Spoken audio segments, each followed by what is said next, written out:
Susan Brender, and this is the Susan Brender Show. Today, my guest is Steve Chess, who was a Democrat when they believed, ask not what your country can do for you, but ask what you can do for your country. He said he switched 6 years ago from one party to the next party because they no longer represented his values. Killing minority babies and selling their tissue parts is not acceptable to me, he said. They have morphed and they are now the party of hate. And I want to welcome to my show, Steve Chess. Now, Steve, let's talk a little bit about immigration. Needless to say, we are seeing lots of people crossing the border. They are not vetted. They have no papers. Some are human traffickers. They bring along illegal drugs into the country. And I'd like to know what you say about that, because you know what? This is really horrible. Well, you know that I have been a Democrat until 6 years ago, and I was always for legal immigration. But what is taking place is an erosion of our freedoms. What's happening here with the Biden administration is they're disregarding our laws, and they are lawless. And because of the way our Constitution is set up, if you read our Constitution, you'll see that the only way that can be changed is if we have a plurality in the House, and that's why I'm running for Congress. Right now, the House is being controlled by one party, and that is the Democrat Party. And the Democrat Party, the one I left, is not allowing them that are doing the wrongdoers, I call them, evildoers, they're allowing them to get away with what they're doing, and it is basically an invasion of our country and lawlessness that is taking place on the southern border. We need to have it stop. You know, Steve, that's, a lot of people are talking about that. There's no question about it because, we've never seen anything like it. I mean, there are thousands of people coming across the border, kids coming across the border, and there's a lot of illegals that are trading drugs and doing things that are absolutely against anything we stand for. Now, why? I mean, if Biden wants to be elected again, or at least the Democrat wants to be elected again, why would they even do something like that? It's bigger than this. It's bigger than just immigration. This is a total, in my opinion, operation that's well thought out to destroy what we as Americans know to be America, whether it be through the lack of funding for Social Security in the future, the wild inflation that we're going to see coming forth because of the processes they've provided for our government and how we are being manipulated. It's total chaos, and it's due, and I believe it's planned by the Democrat Party to destroy the America we know. You remember when Obama said he wants to totally transform America? And you know that Biden said exactly the same thing. And that's what the plan is, totally transform America. And it's not going to be something that most Americans want to see happen. Come back. It's an interesting thing that you say. I want to mention the fact that I've spoken to many people, and the interesting part of what they have to say is that they support him. They support him. Now, why would anybody, as far as I'm concerned, want to support a man who is doing all of these things that people are going to be affected by? The other day, I run a group. It's called a meetup group. And I had a conversation with these people. And I said to them, you may not have liked Trump, okay? Yes, he's not a great speaker. He seems a little crass. Yes, all of that. But look at the policies that he, gave us. And the things that, the way America was going on, it was wonderful. I mean, you just talked about inflation. The fact of the matter is it's worse, and it's going to get worse. My question to you is, why do you think that people who are intelligent, okay, just don't care? And that is what I want to know. Why don't they care? My opinion is they're fat and sassy. They don't care because their everyday lives have not been affected at this point where it's painful for them. They're also drinking the Kool-Aid that they see on CNBC and CNN and all of the other stations that are pushing the Biden agenda. Now, you got to remember, this isn't Biden that's doing this. This is the Democrat Party, from Pelosi to AOC to all the other radicals. That's why I left the Democrat Party 6 years ago and became a Republican. And that's why I tell my Democrat friends who still are thinking that they need to change parties and give the Democrat Party some food for thought. Now, I really was enthralled with JFK when the Kennedys were running the government as a Democrat Party, because my family, I grew up in Florida. I was born here, and I've lived here my whole life, and I'm in a district that is heavily Democrat. It's totally blue. It's 2-1 blue, and that's the fight I'm in. And consequently, I have to educate all of these folks to tell them, whether they be Jewish or Christian, because that's my major voting blocks here, that they need to wake up and recognize what's going on, that their country is being taken away from them, and if they don't do something, no matter what they want to have in the future as far as Social Security or giving some legacy to their children, it's not going to be there. Inflation is so bad. If a person had $100,000 in 2010, in 2020, and I'm giving you rough figures, don't hold me to the dollar, okay, its buying power is half. So that car you used to pay $20,000 for in 2010 is now the same car they're selling you for $40,000. Well, if you project that out a bit, your Social Security payment, even if it's $1,000 in 2010 and doubles to $2,000 in 2021, it can only buy half of what it bought in 2010. Now, older people should be understanding what I'm saying here. This is so scary to me, and I'm old. It's not going to affect me. I'm 71 years old, but I can see the writing on the wall. And if these Democrats keep vilifying Trump, that's not going to change anything.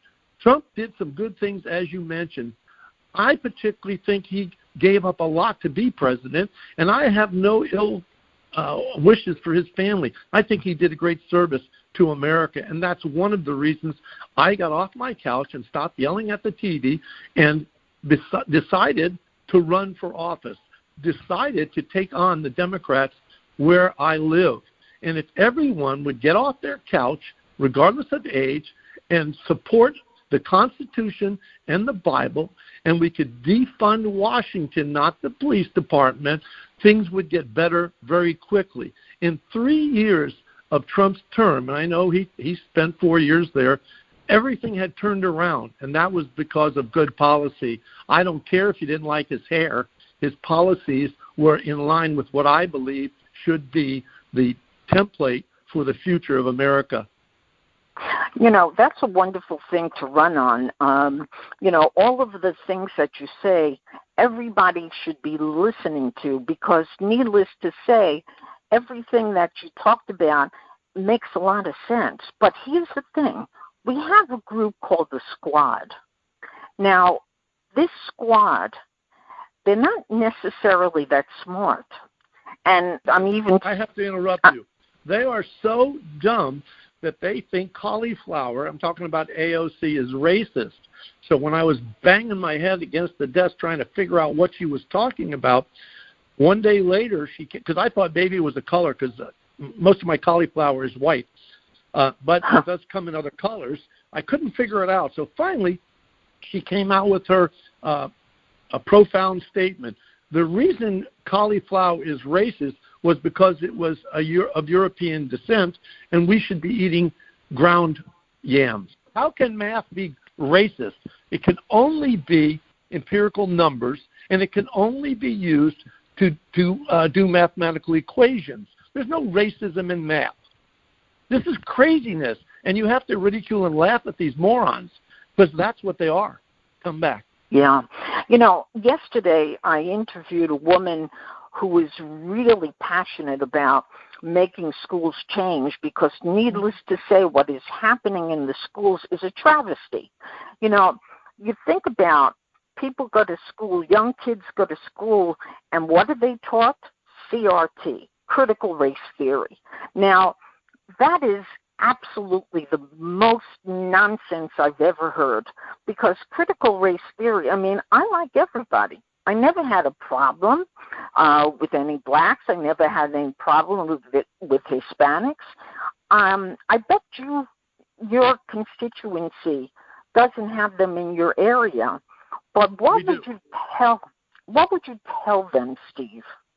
Well, let me tell you this: the complexity of my analytics in my district are as follows. There are 448,000 white people, okay, Republicans mostly. There are about 15% black people, and there are about now 20% people who label themselves as Hispanics. Now, I have to tell you something. All the rest is the number in between. I have to tell you something. There are no hyphenated America. You've got to stop this type of thinking, because we are the melting pot. That's how our country was formed, and that's what I believe we are. When I was in the Army, I'm a veteran, okay? Uh-huh. And when I was in the Army, do you think we walked around designating one American as Black American or Hispanic American? No. We are all Americans. And if you have an allegiance to any other country, in my opinion, you cannot be an American, even though we're allowed to have dual allegiance. If I get to Congress, I want to change that, because you can only have, in my opinion, one allegiance. Just like the Lord, there's one Lord, there's not many lords, in my view of the Bible and of eternity. Your turn. Yeah. You know, let's talk a little bit about inflation, because needless to say, what we're dealing with today is the highest inflation. And the fact, I mean, you can hear this on television all the time. They talk about the fact that things are so expensive, and yet people are buying like crazy. What do you attribute that to? This is craziness, isn't it? Here's the reason. The reason people are buying, and I don't know that they're buying like crazy, and the reason I say that to you, I'm a conservative person. I cook at home. I make meals for my family. I've always done that traditionally. Now many people eat out, okay? The majority of young people, if you ask them, they don't cook hardly at all. And most of the ones I speak to, the 30 and under, rarely cook at home. But if you're a family and you're raising a family, and I believe in the family, you have to understand the radical Dems do not believe in family as part of society. They want to split up the families. If you understand that under the Trump administration, I'm going to call it the Republicans. Let's not put Trump as the what would you call it, the tar baby in the equation. Right. Let's take him out completely. Let's look at the Republican Party. During that period of time where they were Kudlow and some of the other economists involved, chopped meat, which is hamburger, was $2 a pound. Now when I go to Publix, it's $8 a pound. I don't know how families can afford to feed themselves with that situation. Now, even if you have all the public assistance you can talk about, those types of inflationary raises are outrageous. Look at gasoline, okay? Now, I drive a Prius, which is half gas, half electric, okay?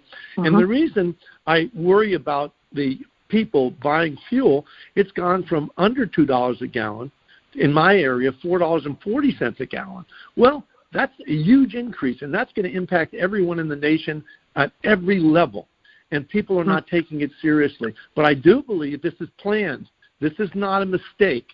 They're doing these things to destroy our economy. And as long as they can destroy the economy, they destroy America, and they destroy what we call individual responsibility. They destroy our independence and freedom. And we need to stop it. We need to remove the Democrats from Congress and reestablish the Constitution and the rules. If you look at the Constitution, and I would implore everyone that's listening to read it. It's very short. If you go to Hillsdale College, they'll send you one for free. Okay, it's a little pocket. It's only a few pages, relatively speaking, maybe 18. But if you look at the enumerated duties of the federal government, you'll find two that are very important. All the rest are like post offices and things of that nature, intellectual property, things of that nature. But the two that are important are what? Transportation, okay, and mutual defense. Now, everyone's for mutual defense. The state can't do that. But what they've done is they've taken this interstate commerce and they've made it into social engineering. It was never meant to be that, okay? And they took that right away from the states. The states are where the money should stay. And that's why I say we need to defund Washington, take the money away from them. When Jimmy Carter and that group, I think it was Jimmy Carter, created the Department of Education, he did something very meaningful that was against the Constitution, quite frankly, but Congress passed it. In any event, what they do is they have all the money going up to Washington. Then they control the local school districts by saying, if you don't employ Common Core and now critical race theory, we're not going to give you the federal funding. So everybody buckles. And before we didn't know what was going on. But now we do. Because of COVID, I think it was a mixed blessing. I don't believe that the reaction was proper, but what happened as a physician, I'm telling you, has happened. So let's move on. We found out what they were teaching our children, and it was wrong. And now we're starting to see people redress it. And now we're seeing these people being attacked by our institutions, the FBI, the CIA, the Justice Department, and this should never have happened. And we need to address it. You know, you are part of District 22, which is the Federal House of Representatives, and you have to replace Ted Deutsch. I mean, there's no question about it.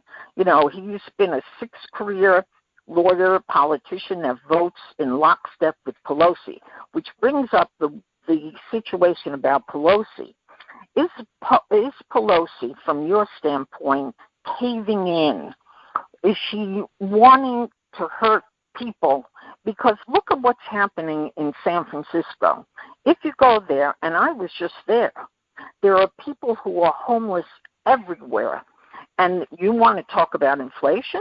How about $7 a gallon for gas? Pelosi is moving to Florida, believe it or not, a state that doesn't have a tax. Now, what a hypocrite. And I think that somebody like yourself has to really speak about it. You have to go around. You have to let people know what's happening.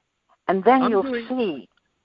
Go ahead. I'm doing everything I can to get the word out. Here's the problem. Among all the other issues we're talking about, you have to bring into focus censorship. Okay, you haven't talked about censorship. And if you can imagine, if you have censorship, which every communist country, every dictator, that's part of ruling as a dictator, and that's what's happening here in America, people cannot talk. I live in the free state of Florida. That's not true in San Francisco. They have laws that dictate how you address other people. This is ridiculous. This is the state telling you what you're allowed to say and not say. It needs to stop. And the only way we can get this to stop is what Trump tried to do before he left, and that was eliminate the I think it was I forgot the exact amendment, but it protected the social media companies from being sued. We should treat them exactly as we treat the newspapers, hard print, and take away their exemption and allow people to speak freely and say what they want. I have to tell you, I'm totally against censorship. I'm even against hate censorship. You want to hate somebody, go hate them, okay? It doesn't make any difference. Words are just words, you know. When you physically go and hurt somebody, that's a whole different story. When I was growing up as a kid, I grew up here and in New York. I went to school at Adelphi University. I was 16 when I started college, and I graduated at 19. But the point I'm trying to make is we had all kinds of different people.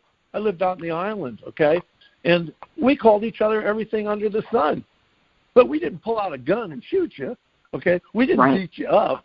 You went about your business. It was normal America, the melting pot, the great country I love. My God, what's happened? You know, I worked for, MLK.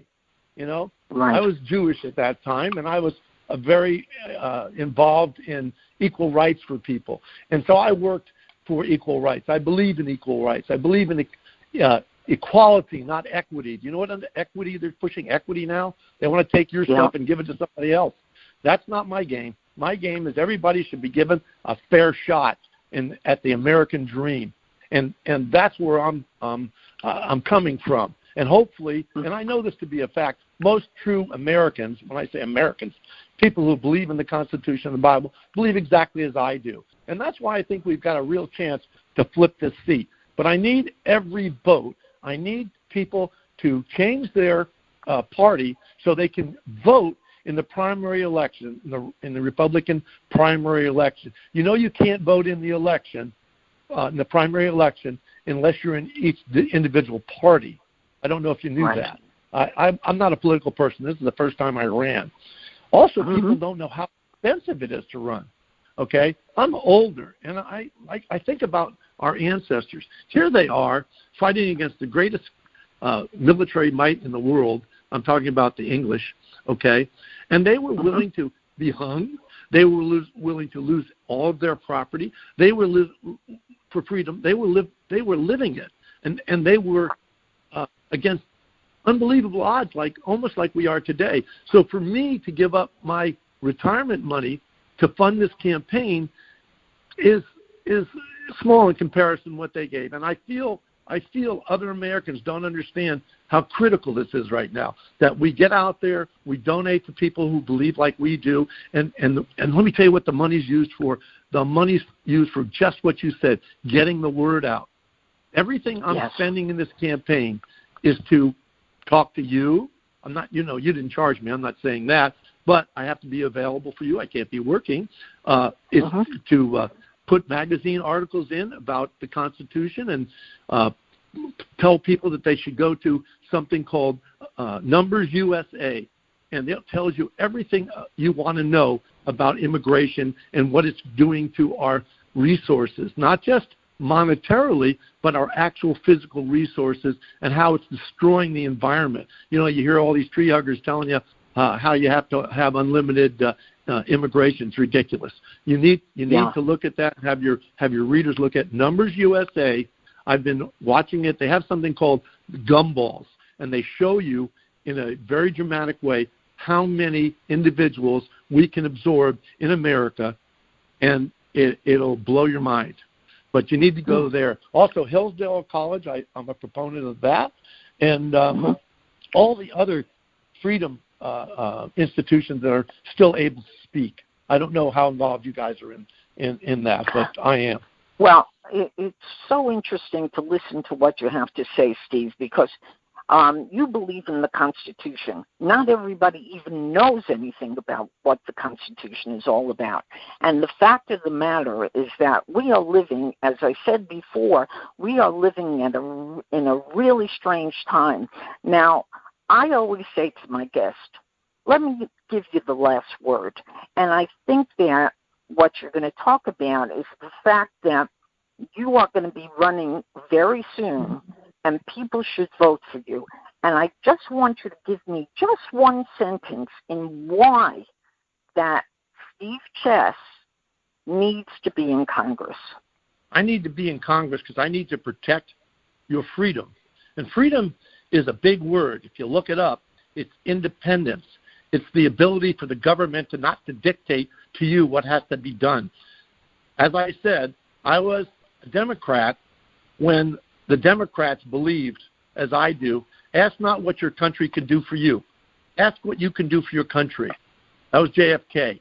And that's my motto, and I live by it and stand by it. But the Constitution is by far something that every American needs to read, because it tells you how our government should be acting and what they can and cannot do. Thank you so much for this time speaking to you and your audience.